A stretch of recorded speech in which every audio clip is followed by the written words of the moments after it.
We got women out here can't find a man because they acting like him. You are alpha. Now the alphas all want these subservient husbands. You can't have one. Katt is absolutely right. You cannot be a woman and act like a man at the same time. It's unattractive. You like women? I do. And I probably like toxic ones more than anybody. That's because... I asked you this. Hold on. Because toxic women are exciting. And that's just a fact. He's right. I tell guys all the time, the reason why you gravitate towards these bad women is because they bring a lot of action. There's never a dull moment, and they're great in bed. Part of toxicity is exciting. I'd rather skydive with her. But if you have toxic women, just understand that all monsters are feeding off of something.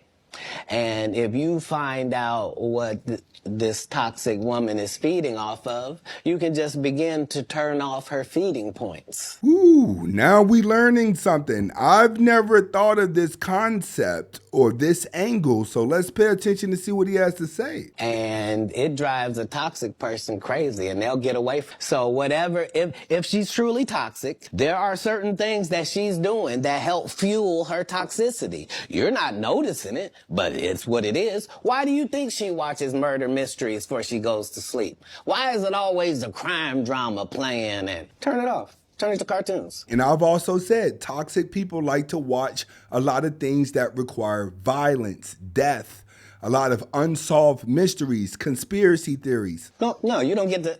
What's she listening to? You gonna be listening to Sexy Red? You broke. All the broke chicks are listening to Sexy Red because Sexy Red was broke and she's showing you how to get the money just by being a little sleazy. Toxic people are trying to get things. They're not being toxic for no reason. They're gaining something out of how they operate. That's why they operate like that, because they get something. As soon as you find that out, you'll be able to cut off what they're getting, and they will leave. Katt Williams dropping straight game on that. That's a lesson to everybody out here. If you got a toxic person in your life, figure out exactly what they're trying to get out of you and then cut that off. These athletes come out, yeah, we was out there tricking. What? Why?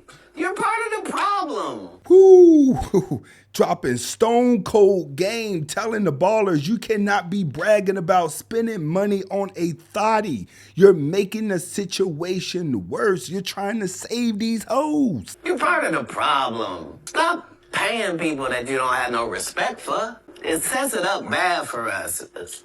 We got women out here can't find a man because they acting like him. Especially when you got these stop bots out here who feel like they could become OnlyFans models, they could become strippers, they could become IG models who get the cash app sent to them and then they get flown out. And then you want to call yourself a boss and now you want a what? Good man? It doesn't work that way, mama. Ladies, you got to start taking some responsibility for your own miserable life. If you over 25 years old, you still walking around here talking about niggas ain't shit, you need to grow the fuck up with your irresponsible ass. You meant to say was all the niggas you with ain't shit.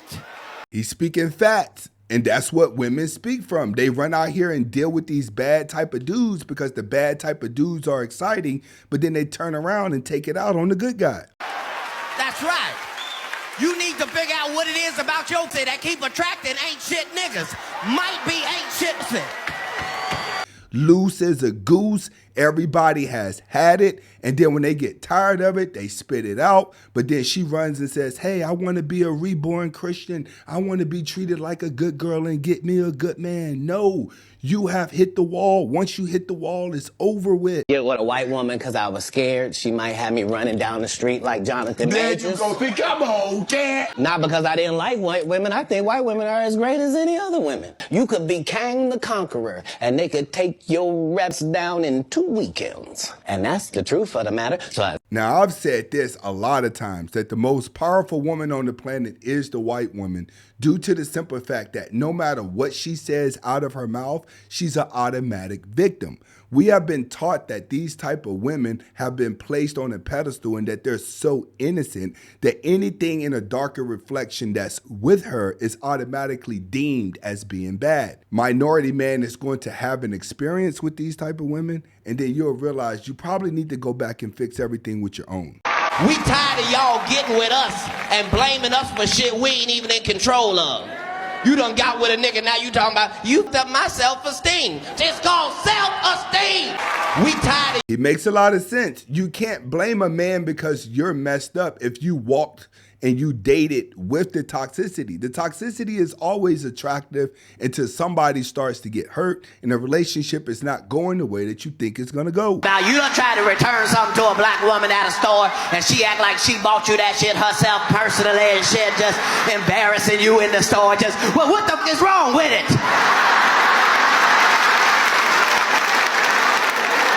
Never mind. I don't know why I gotta have two toasters because you mad and shit. This is ridiculous. Never seen them have anything that I ever wanted. If you sign up for their program, you get a light-skinned, weird-faced wife that never do an interview. Listen, in 20 years, won't do an interview. Nobody's ever talked to her, and she's never been interviewed anywhere. And now, understand, I'm not talking about one person. What I just told you applies to 7 people. How they all end up with that. That's part of what you get. I came in this business saying I was going to expose. Listen, that's Katt Williams, and he's putting his foot on next and pressing it in harder. Okay? This meme is floating around. Kevin Hart's wife.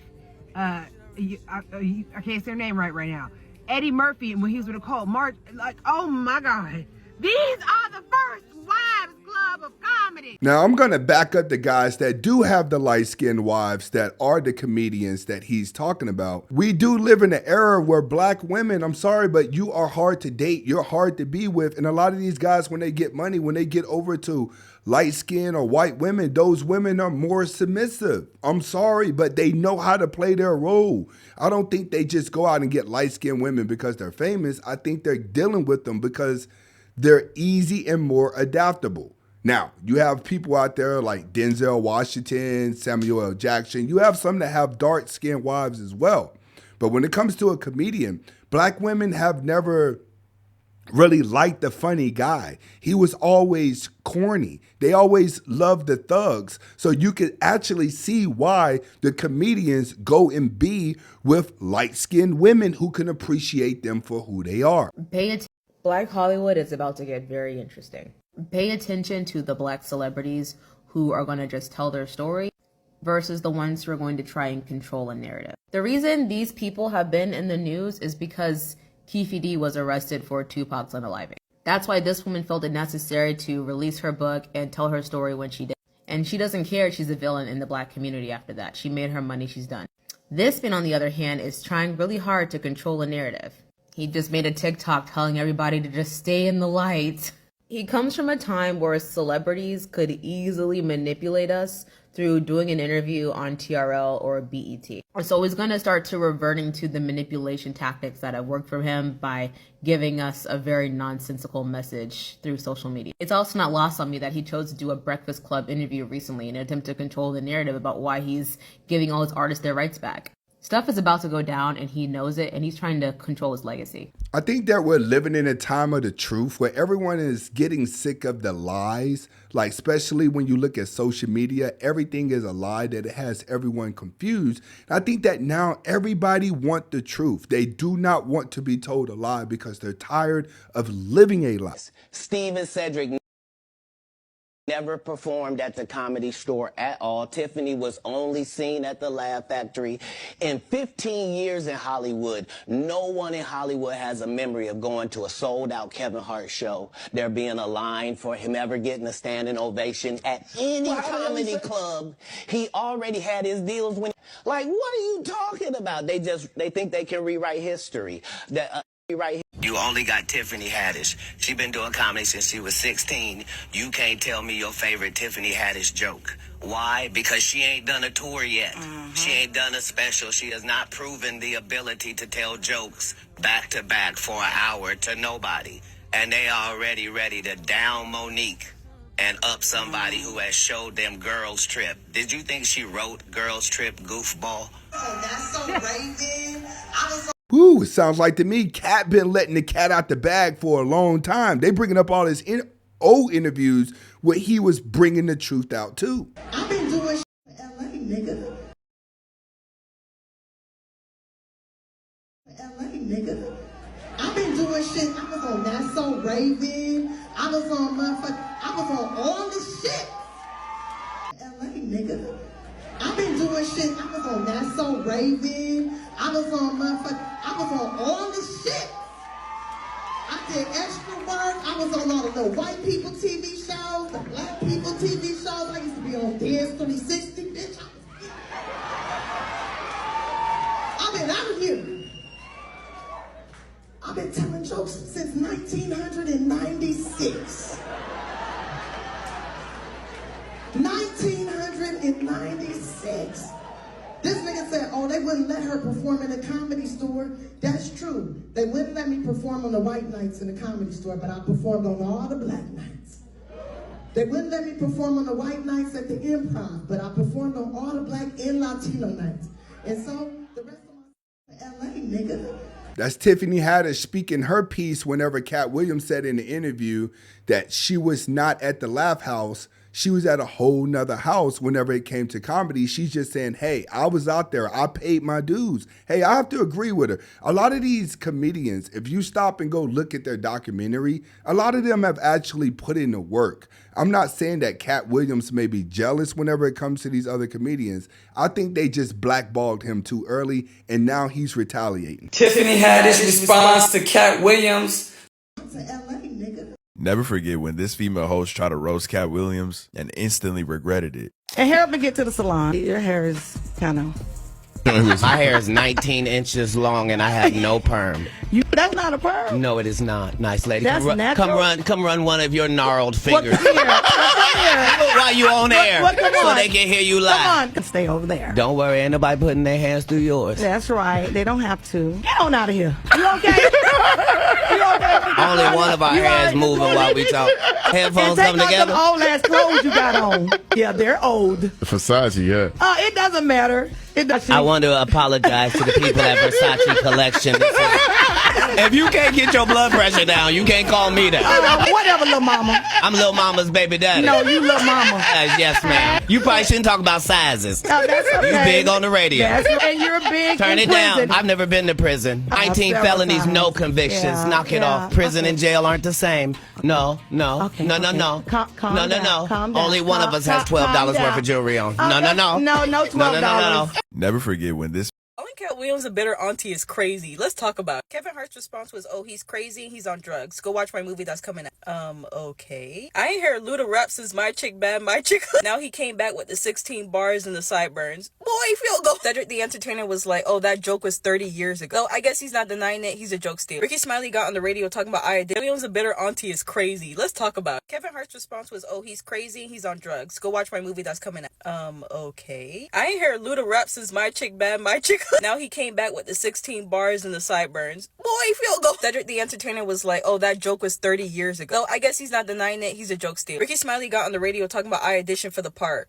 That doesn't mean it was supposed to be yours. Ice Cube confirmed that, yeah, you auditioned for it, but you didn't get the part. Not only that, Katt played his role so well that Money Mike ended up being bigger than what it's supposed to be. I don't think so. I have to agree. Money Mike is what made Friday After Next. That's what made all the other Fridays become relevant. Steve Harvey gonna respond, because ain't nothing he could say about the wig. This video came out where he was saying he was paying $15,000 a week to get a haircut. Ain't no way. That was most definitely a unit. Now, y'all talking about bitter auntie. Trick Daddy is a bitter ass auntie. That wasn't even talking about him, and he had the nerve to put his 2 cents. He's talking about, oh, I remember that slick ass shit you said about me back in the day. Trick, that was back. Trick, relax. Nobody was talking about you. Now you got this. Everybody trying to ride that wave. Once someone goes viral, everybody got to have their 2 cents. That's why Trick Daddy was talking. This group of comedians, they had a 2-hour-long podcast talking about this. Talking about, oh, we shouldn't be putting other black comedians down. They saying Katt should have handled this privately. How do we know as the fans that Katt is telling the truth or not? Handle it privately? He was just responding to the people who talked about him publicly. Not only that, y'all are hypocrites, because the dude on the top left, Tahir been beefing with Tommy Davidson for years and talked about it publicly multiple times. And then Tony Baker talking about, how do y'all know he's telling the truth? Have y'all been seeing all the receipts that's been coming out? And not only that, nobody said he was lying. All those responses, not one person said that he was lying. This is just one example of one of the receipts. Brandon T. Jackson talked about Katt Williams warning him about the dread. And he admitted that he didn't realize it at the time, but Katt was just trying to help him. Don't turn this into a race or brotherhood thing. When you're wrong, you're wrong and you gotta take accountability for your actions. Just because these bigger comedians might have put y'all on, it doesn't excuse their action. Anyways, y'all let me know what y'all think in the comments. Katt Williams. Hey, I agree. If you ask me, Katt Williams does not do that many interviews. And when he do interviews, he extremely truthful. And I think this time that he went out and let the cat out the bag so everybody understand what's been happening for the past 30 years, why he's been blackballed and why he's not at the level of Kevin Hart. But just to speak for Kevin Hart and the others, they've put in the work. They've put in a lot of work to get to where they're at. So is Kevin Hart bitter? I don't know. Get in the comments and let me know. I allow myself to have political opinions, but I don't really have any allowances in my life to make any suggestions or critiques on women, period. And unfortunately, I thought everybody agreed that women were already supposed to have all of their rights and didn't have to consult with anybody about anything that pertains solely to them because they're the only life bearers on the planet. Preach. So how did they get outranked in anybody's civilization is beyond me. But I'm just saying that the law says differently right now, so I don't. I'm just saying I don't even know why I asked you that fucking question. I think you saw it on a screen somewhere. Someone decided. Hopefully you guys enjoyed the video. Do me a favor, comment, like, subscribe to both of my channels. Get in the comments and let me know what you think about Katt. Hasta la vista.